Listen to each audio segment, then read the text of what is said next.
As we look back at this gaggle of obdurate, arrogant, stubborn, unrepentant, heartless, self-serving bunch of arseholes who have spent the last 14 years trying to keep their useless, megalomaniacal political party together while sleepwalking the country into a kitchen blender.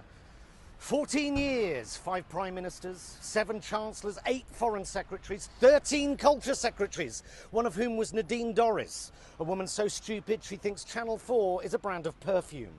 8 home secretaries, including grinning exorcist doll Priti Patel, Sajid Javid, James Hilarious rape jokes cleverly, and far-right pin-up Suella Braverman. Twice! A woman who says multiculturalism has failed, even though her, Patel, Javid cleverly, Sunak, Kwarteng, Zahawi, Badenoch are proof that even if you do have brown skin, you too can become a vicious, festering, regressive, lying, greedy, nasty, eye-wateringly wealthy, but morally bankrupt cunt. No fewer than 16 housing ministers, which explains why the UK is the most difficult place to find a home in the developed world. In 2000, a home cost 4 times the average salary. Now it costs 8 times the average salary, and workers are 11 grand worse off a year after 15 years of almost completely unprecedented wage stagnation. We've gone from 29 billionaires to 177 billionaires, whilst the working classes endured crippling austerity. The highest taxes in 70 years, lowest corporate taxes in 50 years. The rich are richer and the poor are much poorer,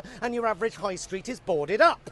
We've endured David Cameron's hubris, Theresa May's chaos, Boris Johnson's lies, and Liz Truss throwing £30 billion of your money down the shitter. 100 billion in lost trade due to Brexit, 40 billion in lost tax revenues due to Brexit, whilst our farmers and our fishermen were sold down the river. The worst trade deficit since records began, and our national debt is now at 3 trillion. Average student debt has gone from 5k to 50k, homelessness has doubled, child poverty has tripled, an energy crisis that has little to do with the war in Ukraine and more to do with unfettered capitalism and unbridled greed. Highest energy bills in Europe, with 6.7 million people currently living in fuel poverty. The party of law and order have overseen record backlogs in the Crown Court, delays of 5 years for rape cases, with rapists being spared jail because the prisons are full. Chronic shortages of judges on top of a narrative that says they're all enemies of the people. They sold off 600 police stations. They cut police numbers by 21,000, then increased police numbers by 20,000, which is not an increase in police numbers, no matter how many times they tell you it is.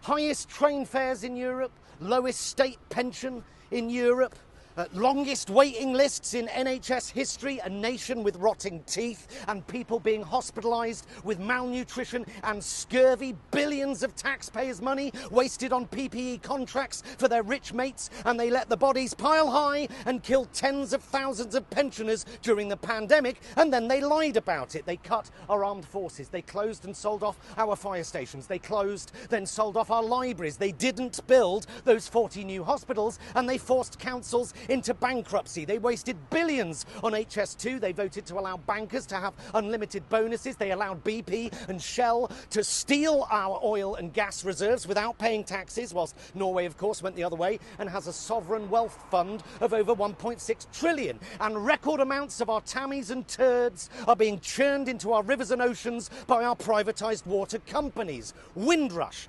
Grenfell, Partygate, Barnard Castle, 30p Lee, bullying, affairs, groping and rape and tractor porn and Chris Pincher and corruption and dirty deals and racist donors and lies and lies and lies. And yes, the pandemic didn't help and the war in Ukraine hasn't helped, but don't believe them when they tell you that that's the reason that you are poorer this week than you were last week, whilst Rishi Sunak is richer this week than he was last week. Rishi Sunak cut taxes on champagne on the same day he cut funding to rebuild schools, and he wants to bring back national service. What else are they going to bring back?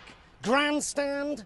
Spam on the national health? Snickers going back to marathon? I look forward to voting these incompetent, hubristic grifters out, and I hope they spend a very long time in the wilderness and have a really good think about what they just did.